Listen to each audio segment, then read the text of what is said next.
Shorties in the city moving slow. 3500 for the coat. Only real niggas keep you float. Only true niggas.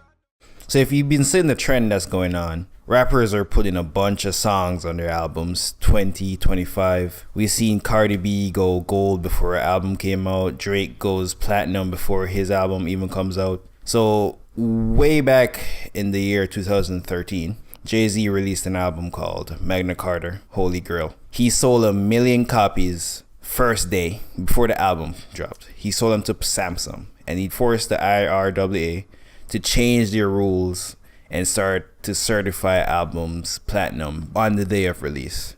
So Hov was the first one to do that. Right? And to paint a picture, in 2013, a lot of people were shitting on Hov.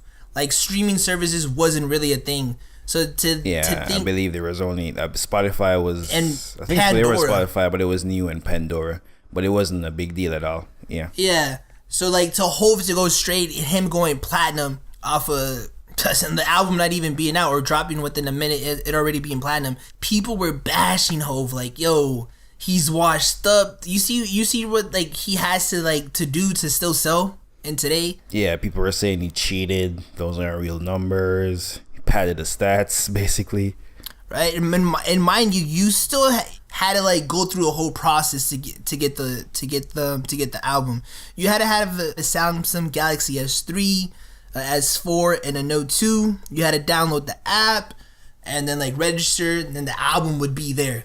You know, it wasn't like that U2 album on Apple. Is it U2? Yeah, the U2 album. Yeah, there you go. Yeah, that Apple just throws on your phone. Yeah, it wasn't just an album. You actually had to go through a whole process where it's like if people were gonna bring up the point like, yo, this shouldn't count. Well, like no, like what Apple did is like I forget what update it was, and the album was on your phone. No, this one you had to go out of your way to download. To get it. Yeah, a separate app, and it's just like, yo, I want this to get the album. You know, it wasn't baked in. The Hov saw the vision of what music sales would become, and he was just first to market with it.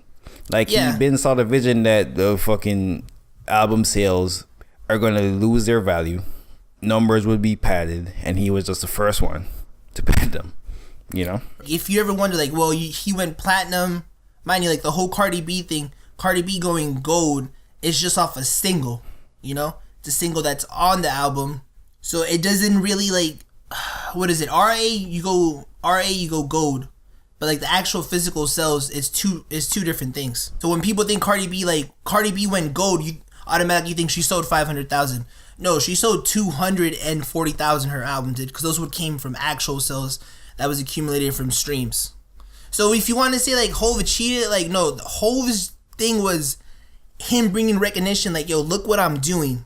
Look what I did. You had bands like Guns N' Roses, where you had in 2013, Best Buy was paying them upfront for 600,000 copies because their version was coming with the documentary.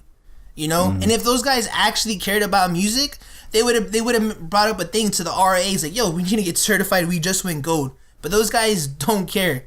Like Hov sees the bigger picture. Like, no, this is a moment. And even right now, you got people basically signing with Apple Music and signing with Spotify, signing with Tidal, so their music's always on the front page. Drake, Chance the Rapper, all over Apple Music.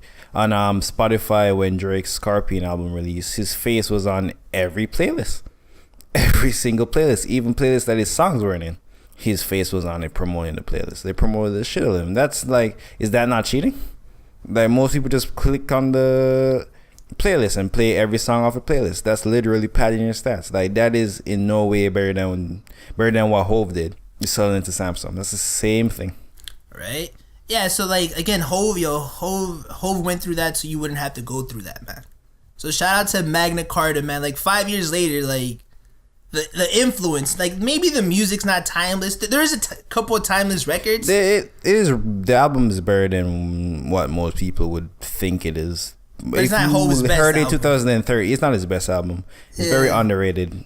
It definitely has great songs. Nickels and Dimes, Heaven, a lot of good songs on it. Go back, give it a listen. Very underrated. Yeah. Not his best work, but it's still really good. Yeah, and shout out to the whole marketing, like Samsung, like again, like you were saying with the whole ad things. Of course, there wasn't streaming services the way Samsung was promoting the album, it was doing commercials. It was the big deal was it played it during one of the finals games. It had Timbo in the studio. It was just a moment, you know? Like, music wasn't like digital yet. So it's just, shout out to Hov. He saw the vision. It was another quick thing. It was his 13 number one, you know?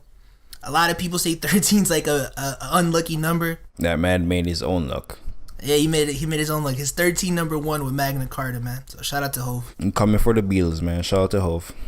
I'm in the hood with niggas don't bother me. 3500 my cardigan. Shot it gon' fuck.